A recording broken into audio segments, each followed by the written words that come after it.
नमस्कार दोस्तों, मेरा नाम है प्रदीप चौहान। बात समझनी है तो पूरी सुननी होगी। चलिए, बात शुरू करने से पहले मैं आपको कुछ याद दिलाता हूँ। राहुल ने सर जो ये अमीरी गरीबी की बात की, कौन राहुल? याद है ये कौन राहुल?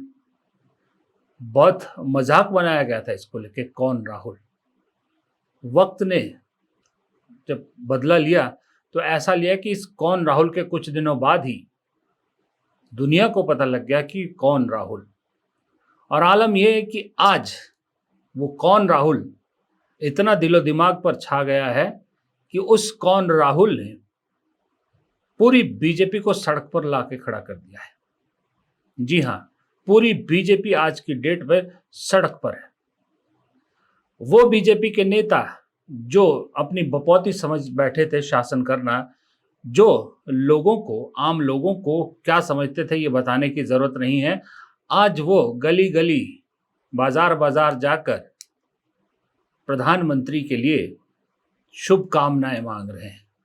शुभकामनाएं इन द सेंस कि एक गलती जो की थी उसको सुधारा, उस सुधारी गलती सुधार को अचीवमेंट बता रहे हैं और प्रधानमंत्री के नाम का जाप कर रहे हैं। वो गलती थी जीएसटी को ठीक करना। जिस दिन से सरकार ने जीएसटी में बदलाव किया है, उस दिन से लेके उत्तर से लेके दक्षिण तक, पूर्व से लेके पश्चिम तक, कश्मीर से लेके जम्मू से लेके तमिलनाडु तक और असम से लेके गुजरात तक, जहां नजर दौड़ाइए बीजेपी के नेता बाजारों में घूमते नजर आ रहे हैं। यहां तक कि हमारी निर्मला ताई को भी बाजार में उतरना पड़ा, दिल्ली की गलियों में घूमना पड़ा और लोगों को समझाना पड़ा कि ये जीएसटी में जो बदलाव आया है वो कितना फायदेमंद है। उत्तर प्रदेश के मुख्यमंत्री योगी आदित्यनाथ तो बाकायदा दुकानों में जाकर सामान खरीद रहे हैं, नोटिस लगा रहे हैं, क्यूआर कोड में नई रेट लिस्ट लगा रहे हैं और बाजारों में घूमते हुए बाकायदा नारे भी लगा रहे हैं। हटी जीएसटी मिला उपहार, धन्यवाद मोदी सरकार। हटी जीएसटी मिला उपहार, धन्यवाद मोदी सरकार। हटी जीएसटी मिला उपहार, धन्यवाद मोदी सरकार।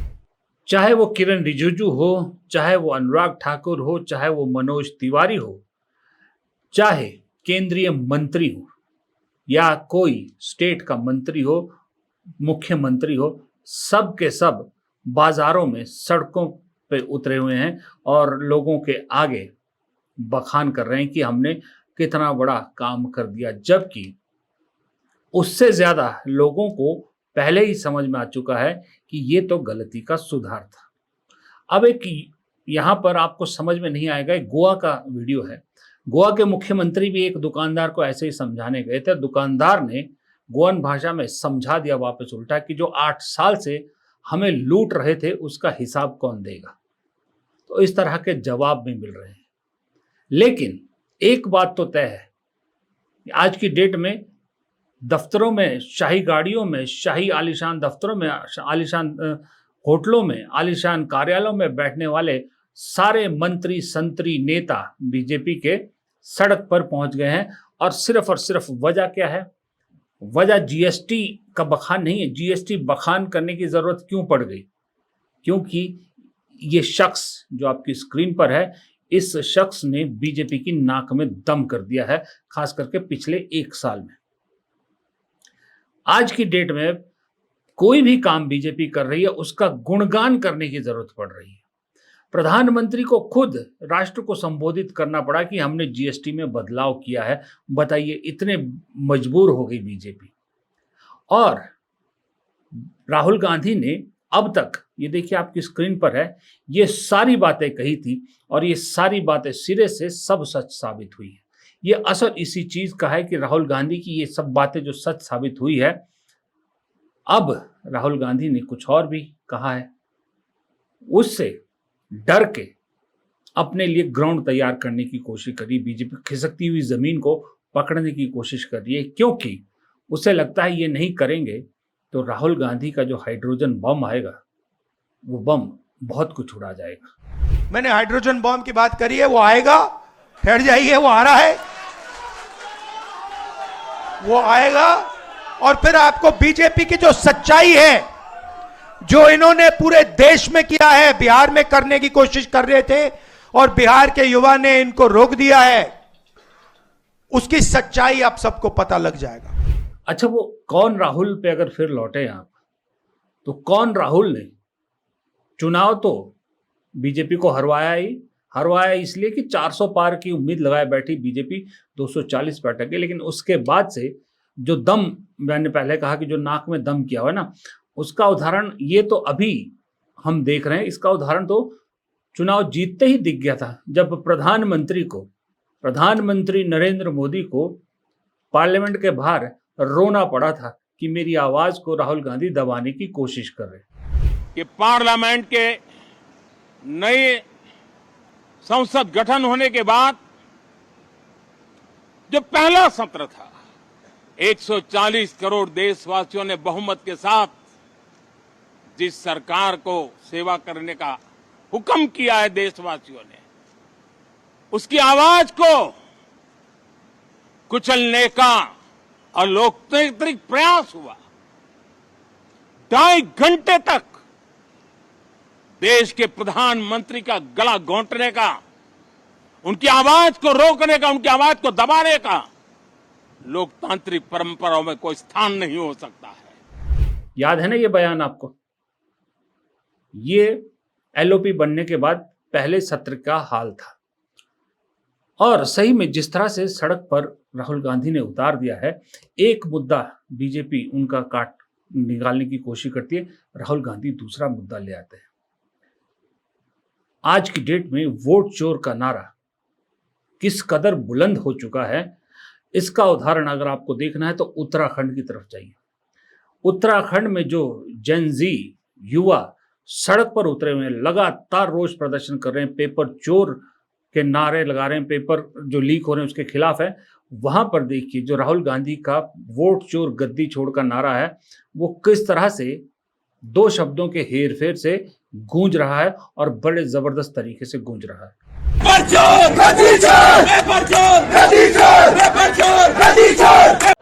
गांव में भगवा घुसने ही ना दिया जाए। इनको बोले झंडा हमारे हाथ में दो और भगवा अपने हाथ में वापस लेके आओ, क्योंकि हमारे संविधान में हमें सिखाया है कि सिर्फ हिंदू धर्म सर्वोपरि नहीं है, भारत के समस्त धर्म सर्वोपरि है। हम हिंदू धर्म के नाम पे बेवकूफ नहीं बनने वाले, क्योंकि सरकार अंधभक्त मत होइए, क्योंकि सरकार हिंदू धर्म के नाम पे हमें बेवकूफ बना रही है। मैं तो एक गुजारिश करती हूँ कि हमारे शहीद तिरंगे में लिपट के आते हैं, इन नेताओं को भगवा में लिपट के भेजो, तब इनको औकात पता चलेगी कि ये भगवा समझ के हमें बेवकूफ बना रहे हैं। देखा आपने, और देखा इन युवाओं की बातचीत में कैसा गुस्सा भरा हुआ है।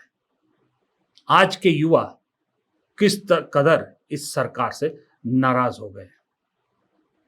उधर लद्दाख में क्या हुआ ये आपने देखा, लेह में क्या हुआ। आगजनी की घटना को कोई जो है, हम लोग कोई इसकी प्रशंसा नहीं कर सकते, उसकी भर्त्सना करते हैं। मैं भी भर्त्सना करता हूं कि जो हुआ वो नहीं होना चाहिए था, लेकिन साथ ही ये जानना भी जरूरी है ना कि ये हुआ तो क्यों हुआ। अपनी गलती मानने की बजाय अब सोनम वांगचुक के खिलाफ सीबीआई को छोड़ दिया गया है। सुना है सीबीआई अब उनके पीछे लग गई है। सोनम वांगचुक को देशद्रोही करार देने में पूरा आईटी सेल, पूरा प्रोपेगेंडा सेल जुट गया है। कोई पाकिस्तान से लिंक बता रहा है, कोई कांग्रेस से लिंक बता रहा है, कोई कहीं से बता रहा है। लेकिन इतना जरूर है कि ये सारा सिस्टम जो है वो जान चुका है ये आग अब दबने वाली नहीं है। इसीलिए प्रधानमंत्री आजकल आप देख रहे होंगे लगातार नई नई योजनाओं की घोषणा कर रहे हैं, नए नए प्रोग्राम्स की घोषणा कर रहे हैं। 11 साल से सत्ता में हैं आप, तब आपको ये सारे प्रोग्राम याद नहीं आए। अब प्रधानमंत्री लगातार जोर दे रहे हैं कि स्वदेशी पे जोर दीजिए, स्वदेशी के बारे में बातें करते हैं, भारत में बना सब कुछ है। पहली बात तो खुद जब तक स्वदेशी पहनना शुरू नहीं करेंगे प्रधानमंत्री जी, आपकी बात पे कोई विश्वास नहीं करेगा। और दूसरी बात, 11 साल बाद याद आ रहा है आपको ये सारी चीजें। 11 साल तक आपने फिर सरकार चलाई, तो किस चीज की सरकार चलाई, कैसी सरकार चलाई? आज 11 साल बाद जब जमीन हिल रही है पूरी तरह से आपकी, तो आपको सब याद आ रहा है। अब तो हालत यह है कि नेहरू का जो नेहरू नाम की छतरी होती थी उससे बचाव हो जाता था, अब वो छतरी भी काम में नहीं रही। लेकिन इस देश की बदकिस्मती देखिए कि अब नेहरू को बदनाम करने के लिए सेना को बीच में कर दिया गया है। हमारे सेना के जो सीडीएस है, सेनाओं के जो प्रमुख हैं अनिल चौहान, बड़ा अजीब सा एक बयान उन्होंने दिया। वो कह रहे हैं कि 1962 में पंडित नेहरू ने चीन के साथ जब युद्ध हुआ था तो एयरफोर्स को लड़ने की इजाजत नहीं दी थी, दी होती तो हालत कुछ और होती, जैसे अभी ऑपरेशन सिंदूर में हुआ। अब ऑपरेशन सिंदूर की सच्चाई तो ना ही खुलवाएं तो ज्यादा बेहतर है। लेकिन अब नेहरू को बदनाम करने के लिए सेना का भी इस्तेमाल होने लगा। इससे नीचे कहीं कोई गिर सकता है क्या? किसी ने ठीक लिखा था सोशल मीडिया पे, मैं बहुत एग्री करता हूं कि नेहरू ने या खुद लिखी या नेहरू के बारे में लिखी गई या नेहरू का कुछ कंट्रीब्यूशन है, कुल मिला के 80 से ज्यादा किताबें हैं, 80 से ज्यादा किताबें हैं जो नेहरू ने या तो लिखी है या नेहरू के बारे में। उन किताबों में अगर कोई 10 किताबें भी पढ़ लेना तो उसको समझ में आ जाएगा नेहरू क्या थे। और इस देश को मालूम नहीं है कि नेहरू ने जितनी किताबें लिखी हैं या नेहरू पे जितनी किताबें लिखी गई है, उनकी जो रॉयल्टी आती है ना, वो रॉयल्टी सारी केंद्र सरकार के ट्रेजरी में जाती है। गांधी परिवार 1 रुपया नहीं लेता उससे। और उसी नेहरू को दुनिया के 80 देशों में उनकी मूर्ति स्थापित है और उनको अलग अलग यूनिवर्सिटी में उनकी बुक्स को पढ़ाया जाता है। दुनिया भर के तकरीबन 140 यूनिवर्सिटीज की बुक में लाइब्रेरी में नेहरू की किताबें हैं, नेहरू को पढ़ा जाता है। ये नेहरू की लेगेसी है। 11 साल में निचोड़ के खुरच के थक गए, लेकिन नेहरू की लेगेसी कम होने की वजह बढ़ रही है। तो अब सेना का इस्तेमाल किया जा रहा है, ये बड़े शर्म की बात है। लेकिन ये सारी चीजें आप यूं कह सकते हो कि कुछ वक्त की हैं, और ये सारी फ्रस्ट्रेशन की निशानी है। और फ्रस्ट्रेटेड आदमी तभी होता है जब उसे लगता है अब उसके पास कोई चारा बचा नहीं है, तो वो चिड़चिड़ाता है, फ्रस्ट्रेट होता है। लोग आज की डेट में मजाक बनाने लगे हैं। आपको एक छोटा सीन दिखाता हूं। देखिए, उत्तराखंड की रामलीला तक में पेपर चोर का वो जिक्र आ गया। सुनने में आ रहा है उत्तराखंड में पटवारी का पेपर भी लीक हो गया है। महाराज, मैं तो ये अभी सुन रहा हूँ महाराज। आपने सुना? मैंने तो भरा ही नहीं था महाराज। अरे आकम सिंह नाम है बल उसका, मिलेगा तो बता देना। ठीक है महाराज, बताइए आप महाराज। अपनी कुछ ऐसे मजाक उड़ाया जा रहा है। उत्तराखंड बीजेपी का गढ़ माना जाता है। पिछले 3 बार से सरकार लगातार उनकी आ रही है। बहुत कुछ, क्योंकि हिंदुओं के इतने धार्मिक स्थल है, वहां पर इतनी यात्राएं होती है, तो वो अपनी बपौती समझ चुके थे बीजेपी वाले उत्तराखंड को। अब जब कोई जवाब नहीं मिल रहा पेपर लीक का, तो उत्तराखंड के मुख्यमंत्री एक नया शगुफा ले आए हैं। वो कह रहे हैं कि यहाँ पेपर चोरी या नकल जिहाद, पेपर चोरी जिहाद, ऐसा कुछ बोला उन्होंने। हर चीज को जिहाद से जोड़ना आदत हो गई। अब इनसे रहा नहीं जाता इस चीजों से। दोस्तों, दिक्कत यह है इनकी कि अब आगे रास्ता बंद दिख रहा है, सुरंग का दूसरा सिरा बंद दिख रहा है, आगे रोशनी कहीं नजर नहीं आ रही। इसलिए प्रधानमंत्री दूसरों को तो कहते हैं कि चुनावी रेवड़ियों या रेवड़ी की राजनीति से दूर रहिए, खुद बिहार के लिए रोज नई नई रेवड़ियां फेंक रहे हैं। कभी 10,000 महिलाओं के लिए देने की बात कर रहे हैं, कभी कोई योजना दे रहे हैं, कभी कुछ दे रहे हैं, कभी कुछ दे रहे हैं। दूसरों के लिए कोई रूल, दूसरों के लिए सारे रूल है, इनके लिए खुद के लिए कोई रूल नहीं है।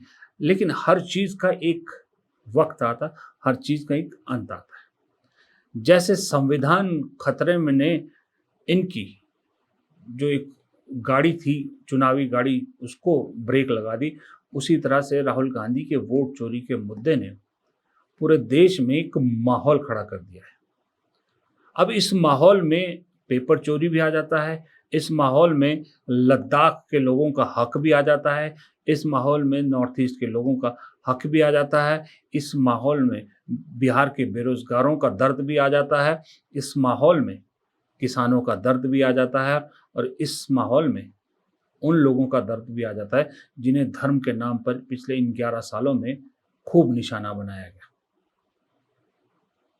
यही तो एक लीडर ऑफ अपोजिशन का काम होता है ना, यही तो एलओपी करता है ना, कि सरकार को कटघरे में खड़ा कर देता, सरकार की नाक में दम कर देता है। मैं तो ये सोचता हूं कि अगर कहीं 2019 में कांग्रेस की ये 99 सीट के आसपास आई होती है, leader of opposition Rahul Gandhi बन गए होते, तो क्या 24 में चुनाव के यही नतीजे होते? क्योंकि ये चीजें तो खुल जाती, क्योंकि राहुल गांधी ने 2024 में जब लीडर ऑफ अपोजिशन का पद संभाला है, उसके बाद की राहुल गांधी की राजनीति और उससे पहले की राजनीति में दिन रात का फर्क है। पहले राहुल गांधी सिर्फ कांग्रेस के नेता थे, एलओपी बनते ही वो मानते हैं, खुद कहते हैं कि मैं पूरे विपक्ष का नेता हूं, इसलिए उनकी राजनीति बदल गई, और राजनीति बदलने के साथ साथ उनकी टीम को भी बधाई देनी पड़ेगी, खासकर के सोशल मीडिया की टीम, उनकी रिसर्च टीम, जो नए नए मुद्दे और विद प्रूफ, ऑथेंटिक प्रूफ के साथ लेके आती है, जहां पर बीजेपी के पास उनके सवालों के जवाब नहीं होते। ऐसे मुद्दे आज की डेट में ला रही है। इसलिए संबित पात्रा जैसे नेता नेपो किड राहुल गांधी को कह रहे हैं, अभी भी इतने साल बाद भी लोग अब ये सारी चीज़ों से बाहर निकल गए, वो अभी भी नेपो किड कह रहे हैं। फिर अपनी तरफ क्यों नहीं देखते, मुझे नहीं मालूम। आपके बीजेपी में नेपो किड्स की एक पूरी फौज है, पूरी पलटन है नेपो किड की, अनुराग ठाकुर से लेकर जय शाह तक, पीयूष गोयल से लेकर ज्योतिरादित्य सिंधिया तक पूरी फौज है। वहाँ नेपो किड नहीं होते, नेपो किड सिर्फ राहुल गांधी है। और मज़े की बात यह है कि सबसे बड़ी अचीवमेंट जो राहुल गांधी की है, वो अचीवमेंट ये है कि जो राहुल गांधी को जो पप्पू कहते हैं ना, आज जनता उन्हें खुद पप्पू साबित कर देती है। सबसे बड़ी बात यह है कि बीजेपी वाले अब पप्पू कहने से बचते हैं। कुछ भी कह लेंगे राहुल गांधी को, लेकिन पप्पू कहने से बचते हैं। ये राहुल गांधी की सबसे बड़ी कामयाबी है पिछले 1 साल में। फिलहाल इस वीडियो को यहीं खत्म करता हूँ। वीडियो पसंद आए तो लाइक कीजिएगा, शेयर कीजिएगा, और कमेंट बॉक्स में आपकी राय बेहद ज़रूरी है। चैनल को सब्सक्राइब नहीं किया है तो प्लीज़ चैनल को सब्सक्राइब जरूर कीजिएगा। नमस्कार।